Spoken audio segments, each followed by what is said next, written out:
Hey guys, sorry, let me just readjust. Alex back again with another video. This time I'm going to bring back the What's Been Spinning series on my channel. I realised I hadn't done one of these in quite some time. I actually checked before filming this when my last one was filmed, and it was 3 months ago, or at least that's when the last time I uploaded one of these. I just haven't had a lot of time to sit down and actually listen to a full album. I've been streaming a lot, like just individual tracks or, or listening to new releases that have come out or anything like that. So this is one of those things this is one of those videos that's built up over the last time I filmed one of these. It's unfortunate I haven't had a lot of time to spend with my albums, but I do actually have some CDs to share as well. So I'm going to quickly share those with you, and then we'll get to the vinyl. The Doors, Strange Days, maybe my favourite Doors album, I'm not sure. I kind of go back and forth between this and LA Woman, which one's my favourite. I like them both, probably the most out of the rest of the Doors stuff, but never mind. Fleetwood Mac, Greatest Hits, really enjoyed listening to that one. Nice summary album there for me. Spy Genius, what this is, that's the name of the album. I'm not going to try and pronounce it because I'll probably butcher it, but I think it's The Comforting Suitor. I could be wrong. But what this is a local band, so they are part of the Canterbury scene. When I worked in a record shop, I believe it was the lead singer, or at least it was one of the members, came in and handed us a load of sealed CDs to listen to, and I brought them home and I never listened to them, so I figured I'll check it out. So they have influences from like the Beatles, the Byrds, the Smiths, XTC, a little bit in there, and as much as I like some of those bands and a lot of that type of music, for some reason this didn't really click with me. You can listen to it on Spotify, all this stuff is on there, but for just for some reason this didn't really click with me, so I don't think I'll be listening to the rest of their albums. I think I'll be leaving them sealed, but it was nice to dabble into something a little bit different. Bob Seger and the Silver Bullet Band, Greatest Hits, this was a fun listen, particularly because I don't own anything by them anymore on vinyl, so there's that. And then Red Hot Chili Peppers, by the way, which might be my favourite Chili Peppers album. I'd love to have it on vinyl. I think it'd be fun to listen to it on vinyl as well. And speaking of vinyl, let's not waste any time, let's get straight into this. So first thing I'm going to show you is the Velvet Underground and Nico. This is a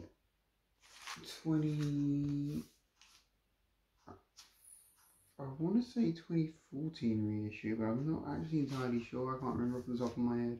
Really good sounding pressing though, from what I do remember. Does have the peel off banana still, but I have left intact, but you can see it's sort of coming away anyway. And then there's the gatefold on that. Really good album. I forgot how much I actually enjoyed this album. You guys know me, I'm not that into psychedelic rock or anything like that, or at least not that much. So something like this wouldn't normally be up my street, but this I really enjoy. I thought that was a really good listen. This is Alchemist with Antiphon. This is one of my favourite jazz albums at the moment, particularly from the 2010s as well. I think probably my favourite jazz album from the 2010s. This is a reissue from 2021. This originally came out in 2017. Original pressings of this do fetch for quite a bit, so as much as I love this album, I wasn't willing to pay what they sell for the originals. So when I discovered there was a reissue, I obviously picked it up. But yeah, phenomenal album. He's a really good pianist. I need to go and check out the rest of his stuff, but he does have some of his stuff does have a little bit of a hip hop influence to it as well. So there is that influence. If you like that kind of thing, definitely give this album a listen. But it's been a while since I'd spun the album in full, because normally I just listen to the opening track, which is called Keep On, which is maybe my favourite track on the album. But yeah, it's been a while since I'd spun it in full, so I decided to just sit down and spend some more time with it. And yeah, thoroughly enjoyed it. Next up we have Currents by Tame Impala. Definitely my favourite album by them. A lot of really big hits on this one. This album sort of brought them into the mainstream of music, because before their first two albums before this, they were one of them, you kind of had to know about them to know who they were. This album made them really popular, so of course it's going to be in my hands now. This is a later reissue from, but yeah, Australian band, really good. Definitely worth checking out if you like modern electronics. Well, they've got an electronic twist to their music, but I kind of put them in the indie rock genre section, regardless of that. Arctic Monkeys, AM. My favourite band is of course Arctic Monkeys, and I don't spend that much time with their full albums, just the tracks I really like. So it was fun to sort of go back and revisit this album. And it's definitely not my favourite from them. It's a really good album, don't get me wrong. I mean, it won them 4 Brit Awards in the same year, so that's saying something about this.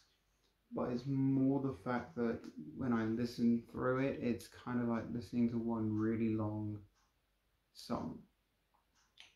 Like, it doesn't do anything for the Arctic Monkeys in terms of their career. It just has a lot of really popular songs on it, and again, the album that, much like Currents did with Tame Impala, this album really connected with a younger audience and introduced them to Arctic Monkeys.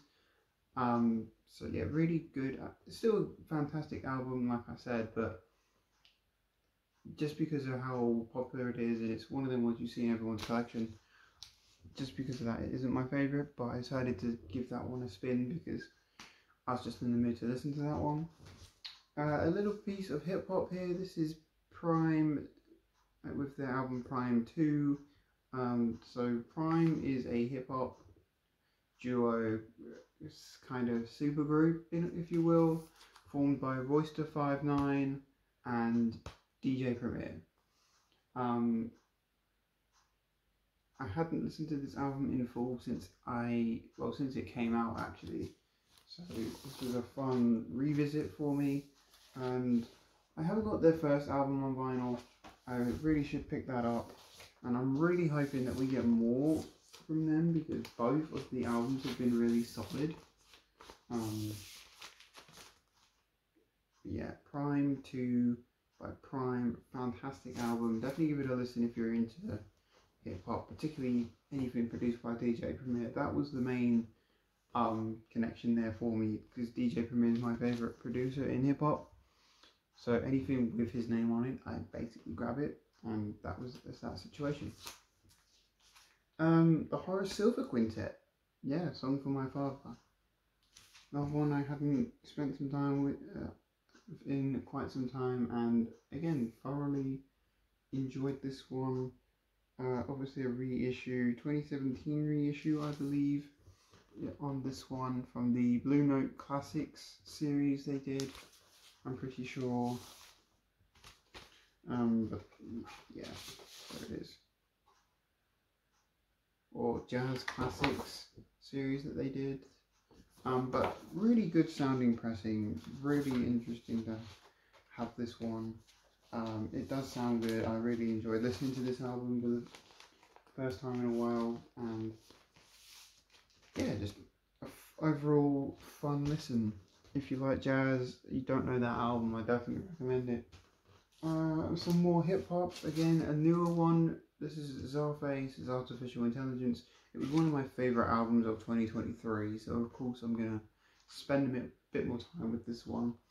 And again, thoroughly enjoyed it. to the point where I've actually checked out more Zafe stuff, and there are a couple more albums by them that I will probably pick up at some point. But yeah, just an incredible album. Friends by Shalimar. If someone was to come up to me and say, look, recommend me 3 R&B albums from the 80s that I should listen to get into 80s R&B, this one always falls in there. It's incredible, the track by track.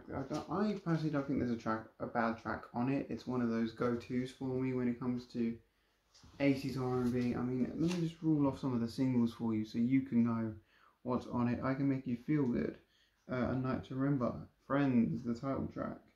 There it is on top of all. Just really good stuff on this one, and track by track, it's incredible.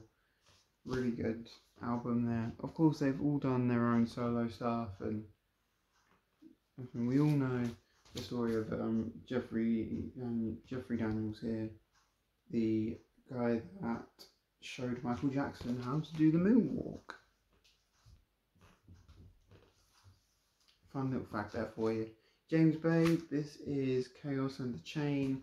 I have a slight obsession with this album, as one of my closest friends always sings Hold Back the River when he does karaoke, and that sort of got this song stuck in my head. And honestly, there's a lot of good stuff on here. The track Let It Go, Best Fake Smile on here is really good. Collide is really good.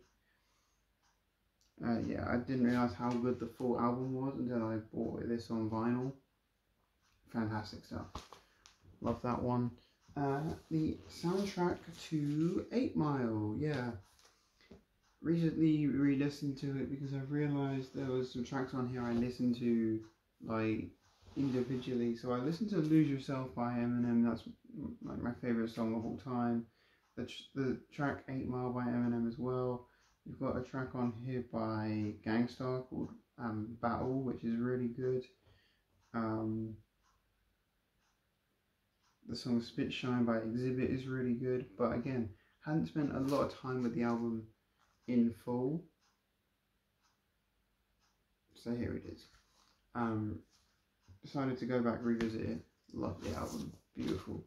I know there's a deluxe edition out there now, which I'm probably not going to pick up, but just know it's one of my favourite films, so of course I'm going to have the soundtrack to it.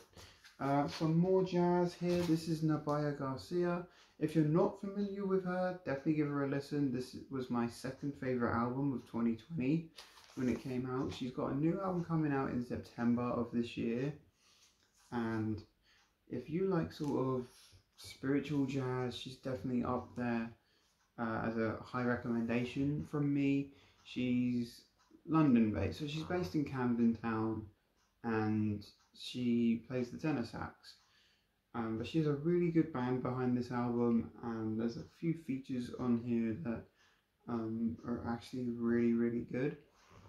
So if you like modern jazz, if you like jazz and you want something new, modern, has a kind of, she's definitely got influences from otherworldly musics, because I think, I'm not sure of her ethnic background or anything like that, but I'm just judging by the name that she's got some sort of tie-in to world music, so of course decided to incorporate a little bit of that in her music, but she's really good. I'd kind of compare her to Kamasi Washington in a way. It's probably the best comparison I can give for her, but yeah, just really, really good. Speaking of world music, we've got Fela Kuti here with Open and Close. This is the 50th anniversary that came out on Record Store Day a few years ago. On this and Linkin Park Meteora came out the same year on different record store days, and it was the last time I got excited for Record Store Day until this year when Dead by Sunrise came out. Yeah, really good album by Fela Kuti. I wasn't familiar with it until it got announced. I listened to it, really enjoyed it, so I had to pick this one up and decided to come back and revisit it recently, and again really enjoyed it. I probably think Fela Kuti must be one of my favourite artists at this point. I've listened to a lot of his albums. Unfortunately, I don't own that many of his albums. I wish I owned more. But I have definitely spent a lot of time with his music. More this year than I think any other year. It's just the way it's worked out. Rufus and Chaka Khan with Master Jam. I need an upgrade of this, which I didn't realise until listening to it. Mine's very crackly. But I love this album. It is produced by Quincy Jones, who is another name where, and if I see it attached to anything, I'll pick it up instantly. Yeah, really, really solid album by Rufus and Chaka Khan. It's a bit more disco-y than some of their earlier stuff, but really enjoyable still, nonetheless. Only a couple more to get through. We're nearly done. This is AC/DC with For Those About to Rock, We Salute You. Absolutely my favourite AC/DC album. Haven't spent much time with it in a while, so I decided to give this one a little spin. Reminded me of why it was my favourite AC/DC album.